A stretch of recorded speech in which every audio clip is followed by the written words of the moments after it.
하나님의 용서하심, 네. 말씀의 제목을 그렇게 정하고 오늘 말씀을 함께 살펴보려고 합니다. 사순절이죠. 사순절 넷째 주일입니다. 사순절 일곱째 주일이 부활주일입니다. 그래서 이 사순절 이 기간 여섯째 주간까지는 십자가를 묵상하면서 마지막 한 주간 고난주일을 이제 이렇게 고난주간을 지키는 겁니다.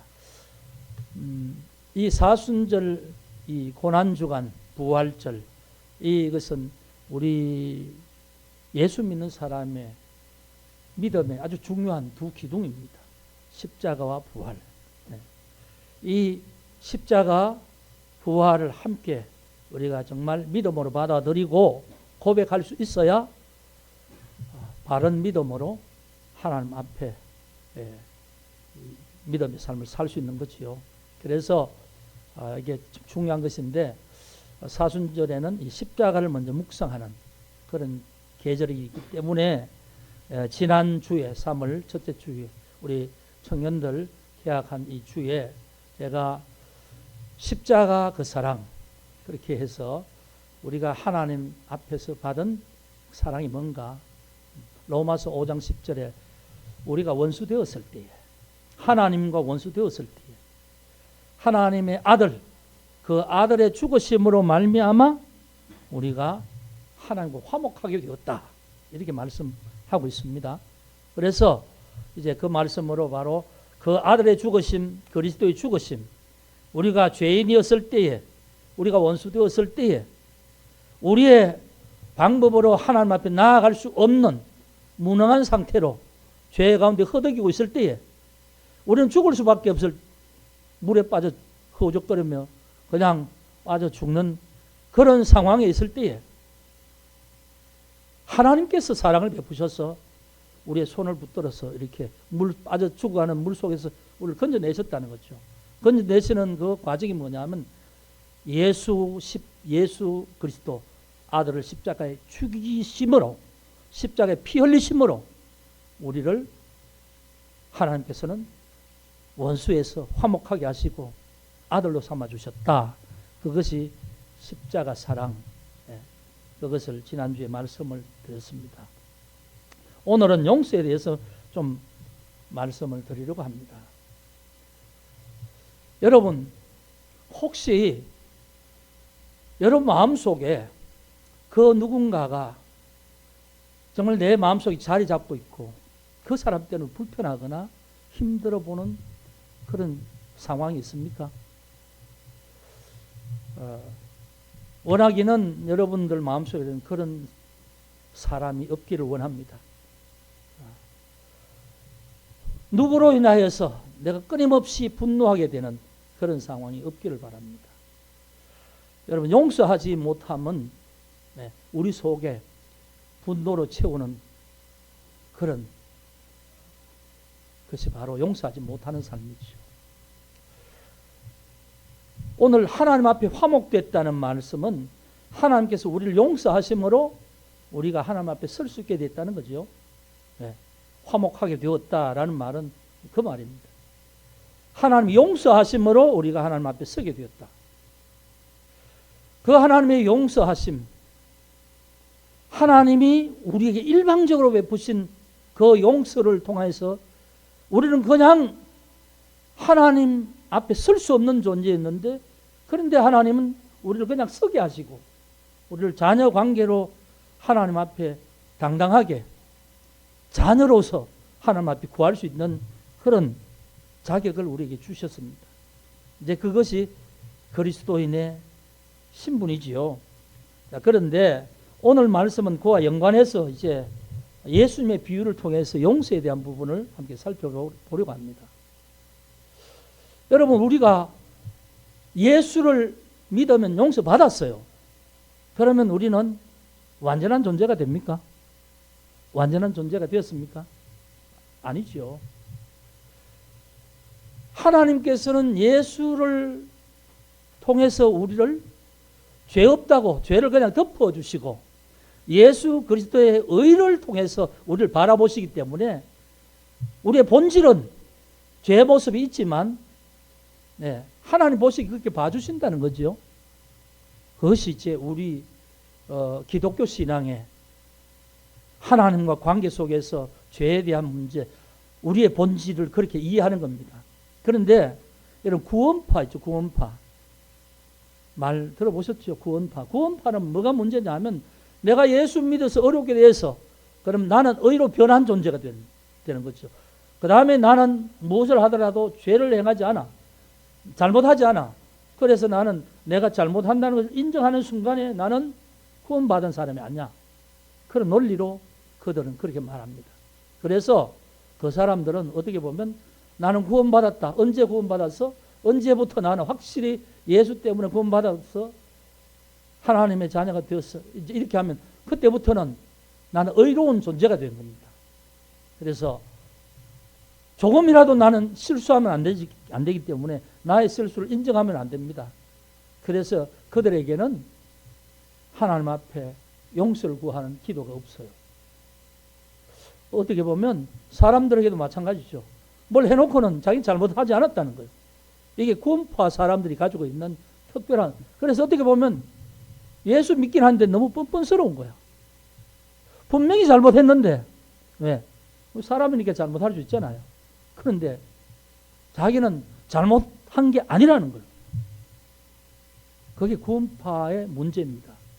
그래서 우리가 구원파는 구원관에 대해서 이건 잘못됐다는 거예요. 기독교에서는 그 부분에 대해서 이건 우리 성경적인 믿음이 아니라는 겁니다.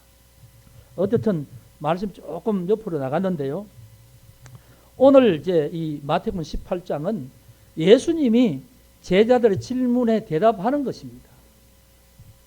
제일 앞에 천국에 누가 큽니까? 이렇게 18장 1절에 물을 때에 아이를 데려와서 이 아이처럼 되지 않으면 누구도 천국에 들어가지 못한다. 이렇게 말씀합니다.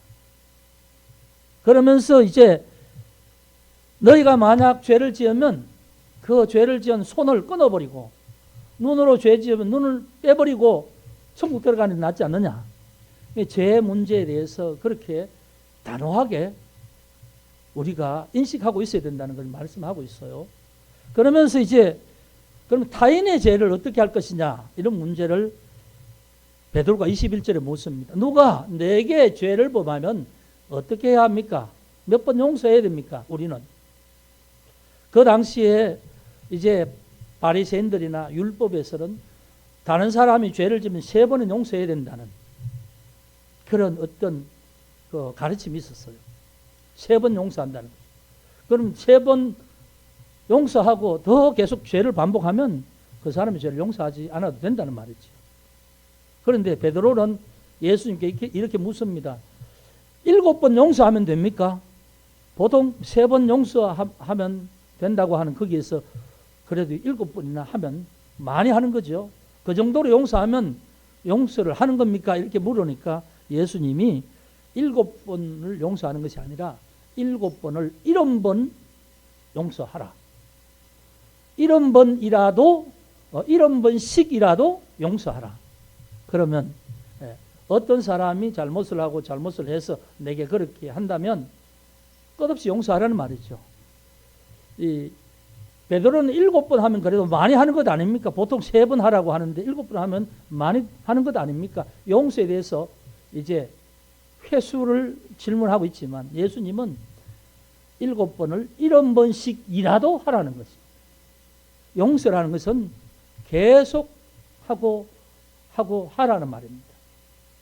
그러면서 이제 오늘 말씀에 여러분 몇 번 들어보셨을 겁니다만 1만 달란트를 빚진 자 주인에게 탕감받았는데 오늘 말씀 읽으면 그리 어려운 건 없죠.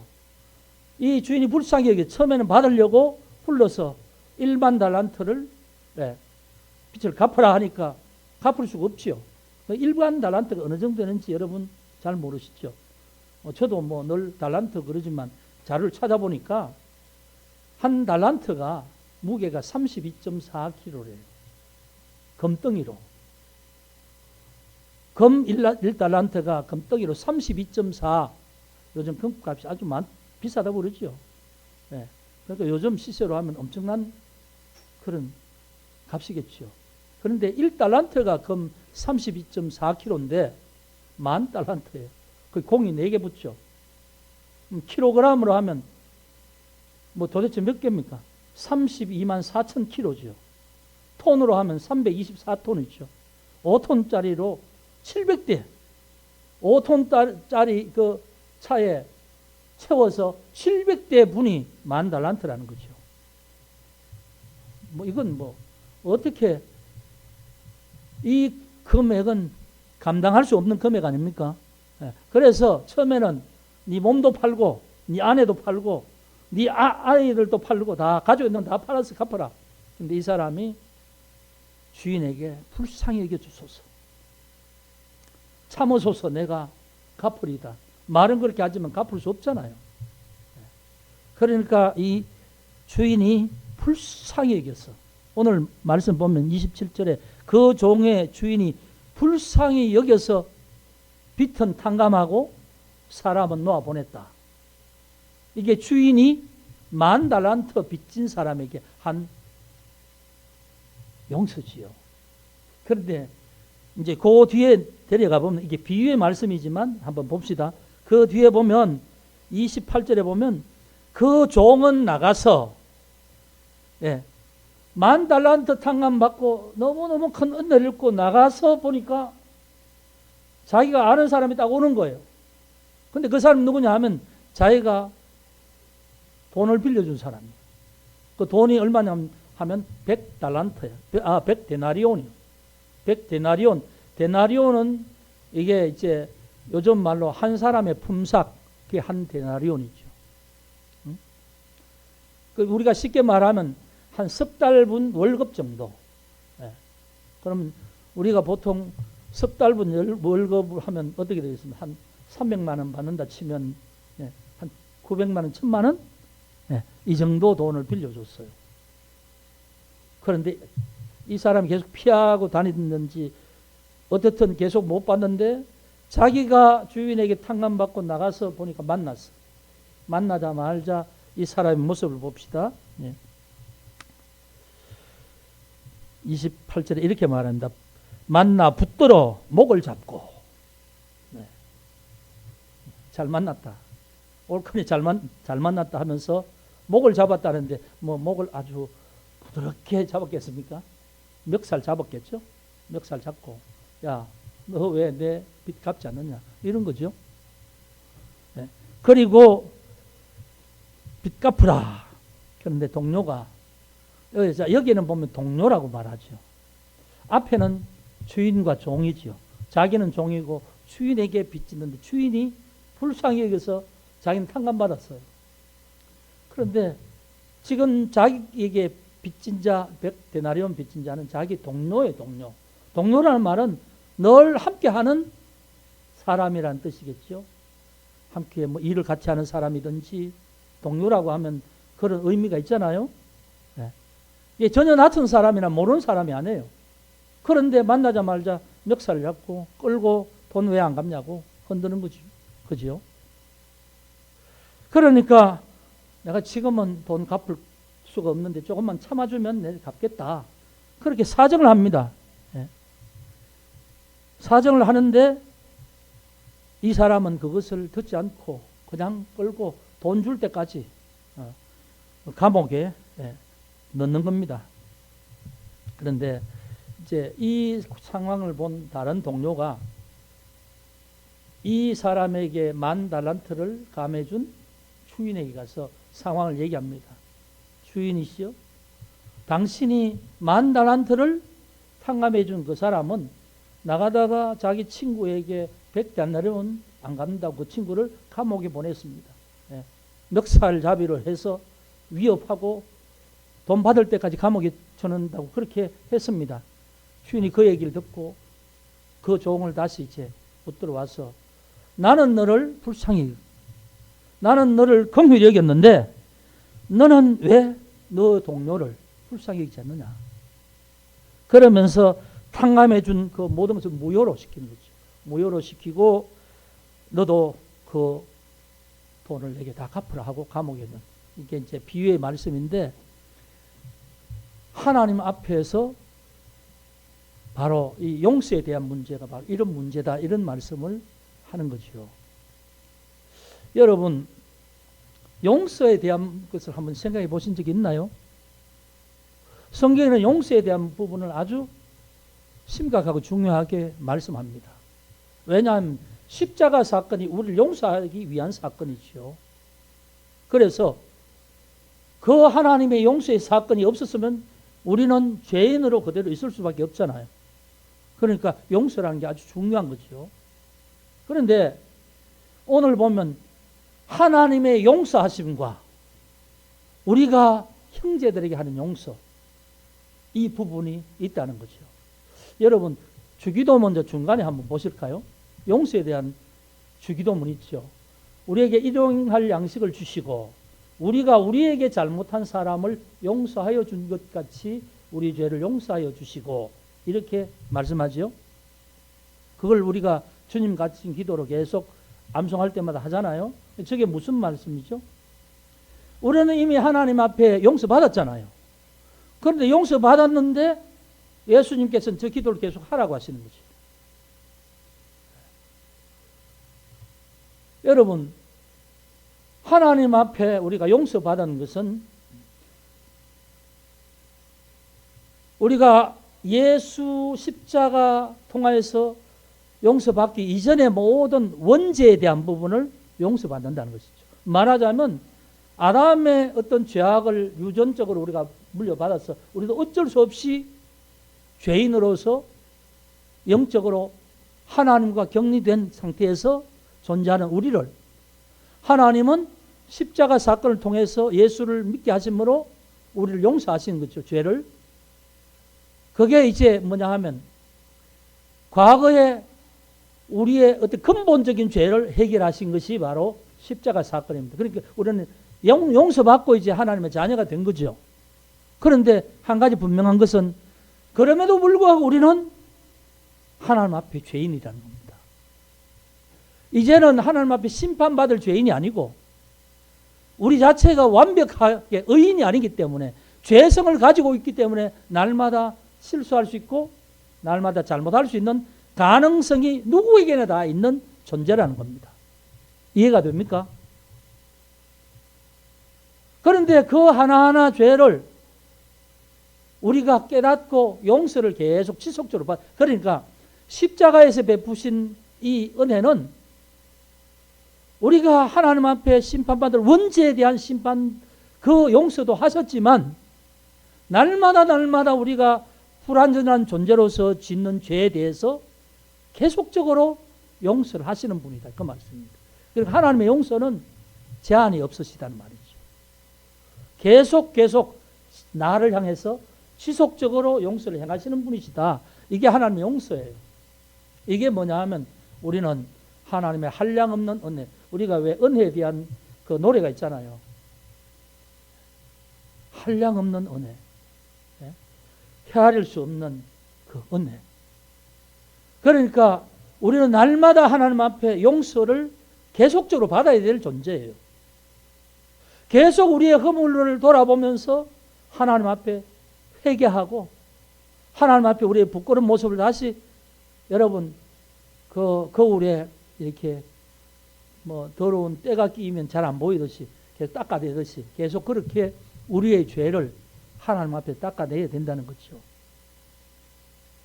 자, 그런 우리 자신이, 그래서 우리가 용서에 대한 문제를 우리가 알려면 그 전제가 뭐냐면 우리는 누구도 죄에서 자유로울 수가 없다는 겁니다.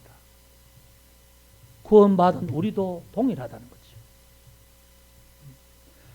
구원받지 않은 사람 말할 것도 없어요. 구원받지 않은 사람은 용서에 대한 것을 깨닫지 못하고 있잖아요. 그냥 세상적으로 죄를 행하면서도 죄인 줄 모르고 죄를 계속 행하며 사는 사람이 세상 사람이죠. 우리는 그것이 죄인 줄 알고 하나님 앞에 예수 그리스도 씻김 받은 사람이 우리들의 예수 믿는 사람들. 그러나 오늘도 우리는 실수할 수 있고 하나님 앞에 실수할 수 있고 또 사람 앞에 실수할 수 있다는 거죠. 그래서 주기도문에 말씀하는 이건 뭐냐 하면 구원받은 자가 하나님 앞에 기도해 드릴 겁니다. 구원받은 자가 기도할 기도가 뭐냐 하면 우리에게 잘못한 이웃을 용서해 줌 같이 하나님께서 나에게도 계속 지속적으로 우리의 허물과 잘못과 실수와 우리의 죄를 용서해 주십시오 하는 기도가 저 기도지요.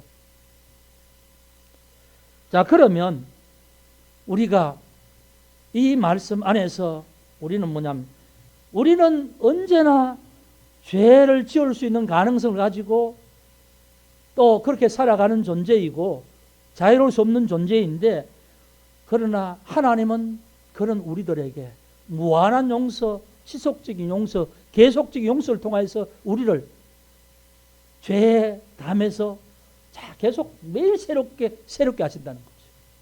죄가 있다면, 하나님 앞에 용서받지 못한 무언가 찌꺼기가 있다면 그것이 하나님과 벽이 되는 거지요. 하나님과 나를 가리는 것이 되죠. 하나님을 직접적으로 대면할 수 없는 것이 무엇이 된다는 말입니다. 그러니까 해결되지 않는, 용서받지 못한 그 무언가는 언제나 내 영혼을 부패하게 하고 내 삶을 부패하게 하고 내 정신을, 내 내적인 것을 부패하게 합니다. 그래서 우리는 상처 가운데 살게 되고, 그래서 우리는 그런 상처받은 삶을 살 때 삶의 모습이 건강하지 못하죠. 밝지 못하죠. 네, 그런 것입니다. 자, 그래서 오늘 비유를 통해서 보면 10,000달란트 용서받은 자가 나고, 그 하나님의 무한하신 용서는 지속된다. 왜 이게 중요하냐 하면요, 믿음이 분명하지 못한 사람은 이런 거예요. 내가 믿는다고 하면서 이렇게 살다가 좀 큰 실수를 하죠. 그러면 벌써 그 실수에 대해서 자기가 알잖아요. 그럼 이 실수를 자기가 알기 때문에 나는 너무너무 한심한 인간이다.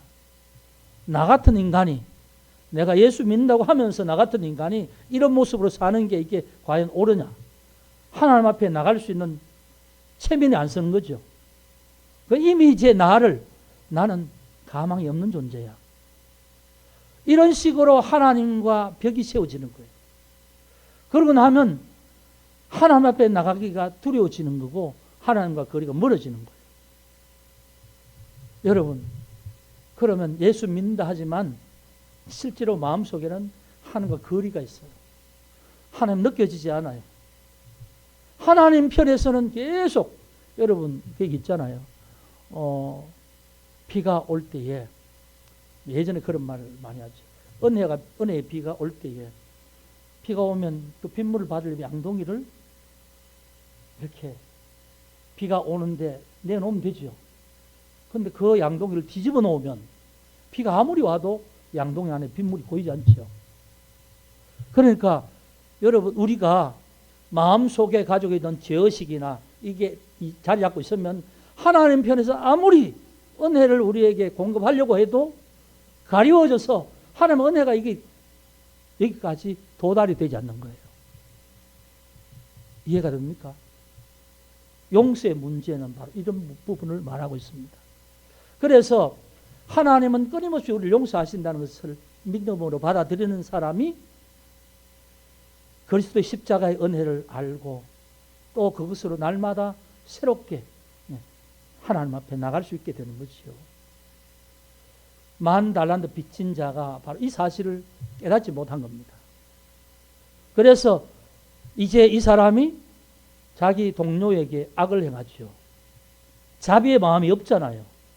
주인은 종된 자기에게 긍휼하게 여겨서, 불쌍히 여겨서 10,000달란트까지도 탕감을 해줬는데, 자기는 100데나리온을, 물질이 이 사람에게는 이 사람보다는 자기 물질에 대한 집착이죠. 그 욕심이죠. 이걸 내어버리지 못하고, 그렇기 때문에 사람을 향해서 악하게 대하고 자기 물질을 찾기 위해서 악한 행위를 하잖아요. 예. 이 탕감 받았으면서도 탕감하지 못하는 이 악한 종.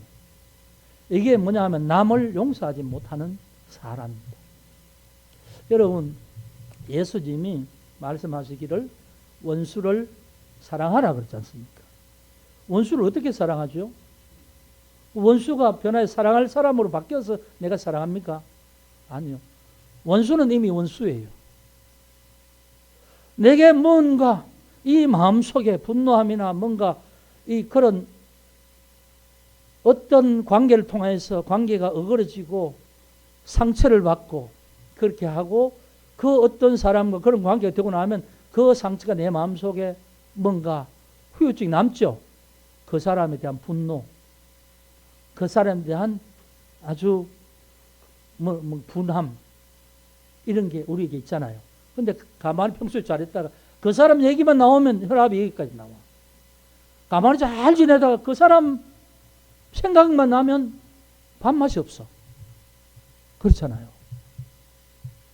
여러분, 어떤 사람과 관계 속에서 해결하지 못하고 남아있는 이 분노, 내가 피해자이기 때문에 어떻게 사람으로 보면 내가 피해자죠. 내가 억울한 상태죠. 그러니까 내 마음속에 억울함이 분노로 이렇게 남아있는 것 아닙니까? 그 사람이 잘못했거든. 그런데 내가 그 사람은 잘못해놓고 내게 잘못했다는 얘기를 안 해. 자기는 잘했다 그래. 그러니까 열이 더 나죠. 더 신경질을 하잖아요. 그런데 여러분, 예수님은 원수를 사랑하라. 그러면 이 예수님의 이 말씀이 받아들여집니까? 예수님 하신 말씀이 좋은 말씀인 줄 아는데 내게 적용이 안 되죠. 왜? 나는 그 사람은 생각하면 나는 이가 갈리고 화가 차오르고 분노가 얼굴이 일그러지고 피가 솟아오르면서 얼굴이 막 푸르락 하면서 이렇게 되니까 참을 수가 없잖아요. 한동안 그렇게 있다가 또 시간이 지나면 좀 이게 안정이 되죠. 근데 없어진 게 아니죠. 또 이렇게 내가 억누르고 시간이 지나면 그게 속에 또 있습니다. 또 있다가 또 어떤 기회에 그 사람이 연상되거나 뭐 그 사람의 어떤 일이 뭔가 뭐 어떻게 일상생활 속에 비슷한 일이 있으면 또 화가 나는 거예요. 여러분, 용서하지 못하면 우리 속에 그런 현상이 끊임없이 지속됩니다. 누굴지 모르지만 가족일 수도 있고 친척일 수도 있고요. 친구일 수도 있고요. 왜? 뭐 돈을 믿고 빌려줬더니 나는 안 빌려갔다고 싹 잡아떼면 기가 차지요. 예. 그러니까 기분 나쁘잖아요. 돈은 내가 빌려주고. 예. 뭐 이런 경우. 그런데 예수님 원수를 사랑하라는 이유가 있습니다. 원수지만 원수같이 여기지 말라는 거죠. 말하자면 용서하라는 겁니다. 왜 용서하라 할까요? 피해자기 때문에 당연히 마음속에 있는 분노, 이것 때문에 미워하거나 막 악한 악감정이 있고 그 사람을 향해서 저주하고 싶은 마음이 있고 그런 마음, 사람의 입장에서 보면 이건 당연하죠. 내가 억울하니까. 근데 예수님은 네가 억울한 피해자야? 그렇지만 용서해.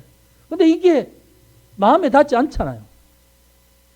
그런데 예수님이 하시는 의도가 있어요.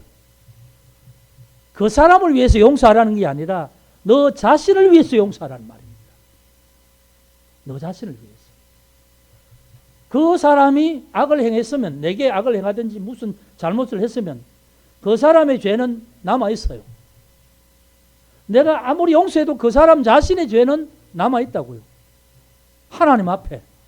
하나님이 기억하고 있어요. 그 사람은 그것을 자기의 죄로 깨닫고 하나님 앞에 해결하든지 하나님 앞에 뭔가 하나님이 용서하실 수 있도록 행동을 해야만 용서받는 거죠. 그런데 하나님 앞에 그냥 사람인 내게조차도 잘못한 게 없다 그러면 그 사람 죄는 그 사람이 짊어지고 있는 거예요. 그런데 그것으로 인해서 내가 가지고 있는 분노, 용서하지 못하는 이 마음이 있다면 이게 뭐냐 하면 이 용서하지 못하는 이것이 내 영혼에 독이 되는 거지요. 여러분, 다른 사람을 미워하는 마음이 있으면요, 어떤 사람에게 대해서 불편한 마음이 있으면, 화가 나면, 그 사람이 막 정오스럽고 미워지면 제 1차적으로 시작되는 게 뭐냐면 내 마음 속에 화와 분노가 채워지기 시작해요. 그렇죠? 이 숨어있던 것이 쫙 여기 내 마음에, 내 몸에 열기로, 분노함으로 막 채워져요. 그리고 그것이 이제 억제되지 않으면 입으로 막 나옵니다. 어떤 말이요? 저주의 말이 막 나오잖아요. 이 속에 있는 것이 이 사람 때문에 받은 억울함 때문에 채워진 이 분노가, 아픔이, 이게 해결되지 않으면 어떤 순간 이게 막 나를 집어삼킨다는 말이에요. 이해가 돼요? 화가 나고 잠이 오지 않고 입맛이 없고 그 사람이 가다가 막 그냥 넘어져서 코가 깨지면 좋겠고 막 그런 생각이 막 나는 거예요. 뭐 하다가 실패하면 좋겠고. 근데 아무리 그런 생각을 가지고 있어도 그 사람이 실패하지 않고 코가 깨지지 않아요. 그러니까 더 약오르지요. 내게 이런 일을 했으니까 그 사람이 뭘 하다가 잘못되면 잘했다, 내게 그렇게 하더니 고소하다 이렇게 말하겠지만 그렇지 않아요. 그 잘못한 사람이 여전히 잘 살고 있거든. 그러니까 우리는 또 선하게 하나님 앞에 살려고 열심을 내는데 내가 피해 있고 나서 이렇게 보면 너무 억울하거든. 그러니까 이 마음이, 근데 그 마음을 가지고 있으면 끊임없이 내가 나를 괴롭히는 거예요. 분노함이. 그 상처가, 그 사람에 대한 그 어떤 악감정이 나를 사로잡는 거예요. 이해됩니까? 이게 뭐냐 하면 사단이 나를 조종하는 거죠. 용서하지 못하는 마음으로 가득 차 있으면 그 마음 속에 하나님 주신 은혜는 사라지고 하나님의 사랑은 온데간데 없고 우리가 긴장하게 되죠. 육체가 뻣뻣하게 굳죠. 그리고 마음이 막 경직하게 돼요. 기분이 막 그냥 상하게 되죠. 그러면서 막 생각 속으로 그 사람을 향해서 저주의 화살을 막 쏘지 않습니까? 나는 하나님을 믿는 사람인데, 근데 나의 그때의 모습은 완전히 사단이 지배한 상태가 되는 거죠. 그러니까 하나님과는 그게 있는 이상 하나님이 내 영혼 속에 은혜를 부어주시지 못한다는 거죠. 이해됩니까? 우리 속에 있는 죄악의 문제, 그런 거예요. 나는 피해자입니다. 나는 내가 잘못한 게 없어요. 상대방이 내게 그랬어요. 이런 게 많을 거예요. 용서하지 못하고 마음속에 이 쌓아두고 있는 어떤 아픔이나 어떤 것이 하나 들춰보면 나는 뭐 예를 들어서요. 아버지가 너무 가부장적이야. 그래서 어릴 때에 아이가 뭘 잘 모르는데 아버지는 그 아이에게 막 어른같이 똑바로 해라. 뭐 잘못하면 안 된다. 늘 화를 내시고 막 그냥 꾸중을 하시고 이러면 우리는 나도 모르게 경직이 되잖아요. 아버지께 사랑받은 기억은 없고 아버지가 늘 엄숙하게 무섭게 해서 나를 대하던 그 기억밖에 없단 말입니다. 그러니까 그런 것이 하나님 앞에 나를 나가지 못하도록 나를 붙드는 거예요. 이해가 됐어요?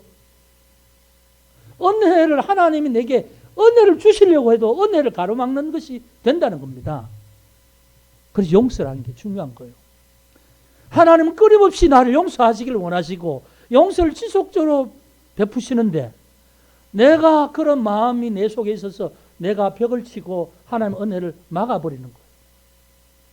하나님과 관계를 멀어지게 하는 거예요. 이게 뭐냐면 사단이 나에게 원하는 것을 난 내 스스로 이 내 속에 있는 내적인 분노함을 용서함으로 처리하지 못하기 때문에 그렇게 되어지는 거예요. 여러분, 이건 정말 믿는 사람들이 많은 사람들이 여기에 속고 있습니다. 하나님 앞에 용서받은 자는 우리도 이웃을 향해서 억울하지만 용서해버리면 내가 자유합니다. 그러면 용서한다는 게 어떤 것일까요?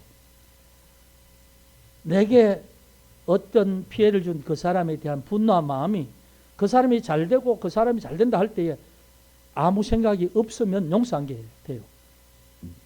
그 사람이 뭐 잘못되기를 원하는 마음이 아니라 그 사람이 잘 돼도 내 마음속에 그 사람에 대한 미움이 전혀 없어지는 상태가 용서한 상태가 돼요. 그러니까 그렇게 되면 그 사람에 대한 말을 하거나 말거나 나는 영향을 받지 않는 상태가 되죠. 그렇게 돼야 그 부분에 대해서 용서가 이루어진 거예요. 이해가 됩니까? 우리는 끊임없이 나 자신의 삶을 돌아보면서 내 영혼을 돌아보면서 내가 용서하지 못하는 죄의 찌꺼기가 없는가, 하나님 앞에 용서받지 못한 죄의 찌꺼기가 없는가 보면서 하나님 앞에 날마다 용서를 구해야 되고요. 왜? 하나님은 구하는 자에게 주시는 분이십니까? 날마다 하나님 앞에 용서를 구해야 되고, 사람들과 관계에서는 내가 피해자라 할지라도 우리가 그런 말 하죠. 훌훌 털어버리라.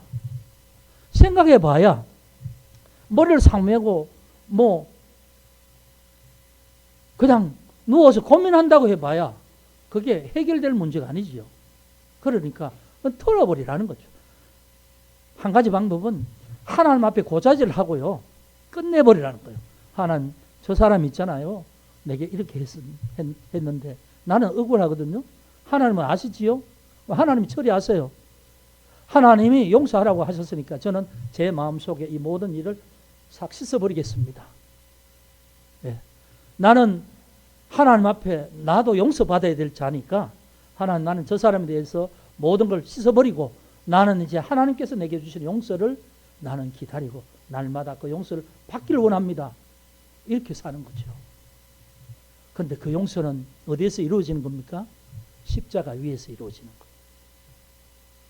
하나님 앞에 우리의 죄는 십자가 위에서 이루어지는 것이고, 또 그 십자가 때문에 다른 사람을 향해서 우리의 분노함을 그 하나님 앞에 고하고 십자가 위에서 그냥 그걸 처리해버리는 거죠.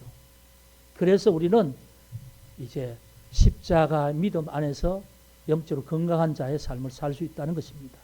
여러분, 조금 어려울지 모르지만 오늘 이 100달란트, 10,000달란트의 용서받은 자, 자기가 100데나리온의 빚진 자기 동료를 용서하지 못하는 이 모습 속에서 용서함과 용서받음에 대한 문제를 제가 이렇게 말씀을 드렸는데, 여러분, 이건 자기의 신앙 안에서 자기의 삶에서 실천해야 됩니다. 나는 오늘 또 하나님 앞에 뭔가 실수한 부분이 있다면, 완전한 부분이 없다면 또 하나님 앞에 나가서 기도하면서 하나님 앞에 자복하면 또 하나님은 나를 그 죄에서 닦아주시고 씻어주시면서 용서해 주신다. 그리고 나는 타인의 모든 허물을 끊임없이 용서하고 내 마음에 털어버린다. 왜? 그것은 나에게 은혜를 공급받는 통로를 차단하는 벽이 되기 때문에. 네. 그래서 여러분, 이런 부분으로 우리의 어떤 믿음이 삶의 실천이 되기를 원합니다.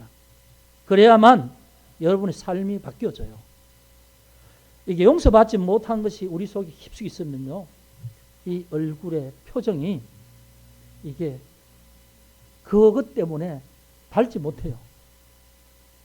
밝은 척 하다가 홀로 있을 때 이 어두움이 이 표정을 그대로 나타나게 돼 있어요. 완전히 자유한 자는 그 표정이 달라요. 여러분, 아무쪼록 사순절에 용서에 대한 문제로 여러분의 삶의 모든 문제를 해결할 수 있기를 주의 이름으로 축복합니다. 기도하겠습니다. 아버지 하나님, 감사합니다. 오늘 우리가 사순절에 십자가의 용서에 대한 부분을 함께 상고합니다. 10,000달란트 용서받은 자가 100데나리온의 빚을 받기 위해 동료를 감옥에 넣는 이 어처구니 없는 모습을 보면서 이 모습이 우리의 모습임을 고백합니다. 하나님, 우리는 누구라도 죄에서 자유할 수 없는 존재이며 누구라도 하나님의 은혜 없이는, 용서함 없이는 하나님 앞에 설 수 없는, 우리 무한한 용서를 받고 또 그 용서를 지속적으로 받을 자임을 알기에 오늘 하나님 앞에 다시 한번 우리의 영혼을 위해서 기도합니다. 하나님, 용서 입은 자 같이 용서하게 하여 주옵소서. 우리를 위하여서 실수하는 이 이웃들에게도 하나님 우리의 마음속에 분노함을 내어 뿌리 뽑고 진정으로 용서함으로 하나님의 은혜에 한 발짝 더 다가가는 우리가 되게 하여 주옵소서. 하나님 함께해 주심을 믿습니다. 예수 그리스도 이름으로 기도합니다.